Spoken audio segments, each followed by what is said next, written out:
Meu caro Edu Pinheiro, amigos da Bandeirantes, time guerreiro, a Ponte se matou em campo, se degladiou com o Náutico com uma condição técnica melhor, com mais opções de banco, mas a Ponte foi melhor no primeiro tempo, ganhou parcialmente o jogo nos primeiros 45 minutos, belíssimo gol do André, do Brandão, uma ótima metida de bola do David da Hora no meio da defesa entre os dois zagueiros centrais da equipe do Náutico, e o Brandão com muita presença de espírito, com corpo, com força e com técnica na batida final, com o lado de fora do pé, botou na rede 1-0 para a Ponte o primeiro tempo.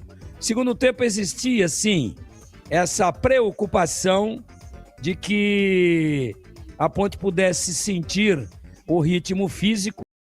O Hélio dos Anjos começou a mexer na equipe pernambucana, né? Botou esse Patrício Nunes no lugar do Léo Índio, que é aquele Léo Oliveira que jogou na Ponte.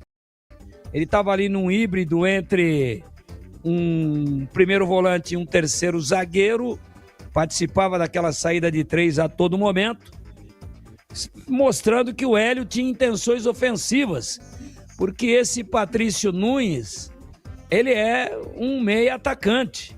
Então tira praticamente um zagueiro, põe um meia, vai para cima, e o Hélio com menos de 30 do segundo tempo já tinha trocado 5, enquanto que a Ponte foi trocar o primeiro a 31, porque o banco oferecia pouquíssimas opções. Então o desgaste físico acabou contribuindo para que a Ponte não tivesse no segundo tempo o mesmo ritmo ofensivo da primeira etapa, mas foi um time guerreiro, foi um time lutador, foi um time intenso, foi um time unido, foi um time que buscou a superação durante os 90 minutos, mais acréscimos, pois o Náutico teve um jogador expulso e no finalzinho, aí já não tinha mais tempo, teve mais um, acabou com 9. Mas depois dos 35 aí do segundo tempo, a Ponte jogou com 1 a mais. E no finalzinho com 2 a mais. Mas o Náutico se fechou, passou a valorizar a posse da bola, passou em alguns momentos a demorar muito para repor, sentindo que poderia tomar o segundo gol.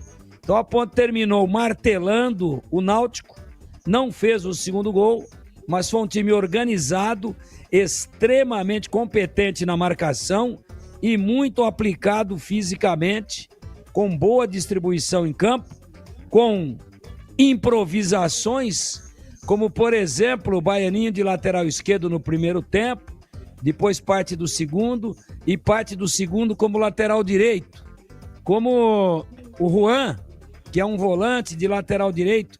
Quer dizer, a Ponte tentou o que deu, com mínimas, com pobres opções, com dificuldades na qualidade e com limitações na quantidade de jogadores à disposição. Então estão todos de parabéns, não resolve a situação.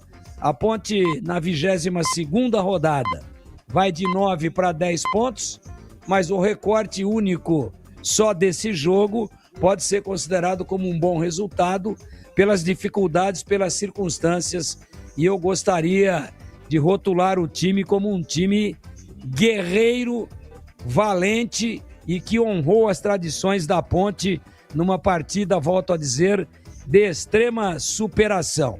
E pelo volume geral da partida, pelo movimento geral de ações, se tivéssemos que apontar um vencedor, esse vencedor seria o time de Campinas, seria a Macaca. Não deu.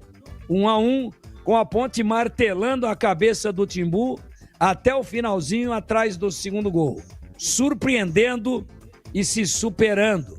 Num jogo onde sim, o Náutico era favorito e a Ponte mostrou que futebol se resolve lá dentro e com dedicação, entrega, com muita força de vontade, com honra e com essa volúpia de se superar, né? A Ponte conseguiu um ponto, menos mal.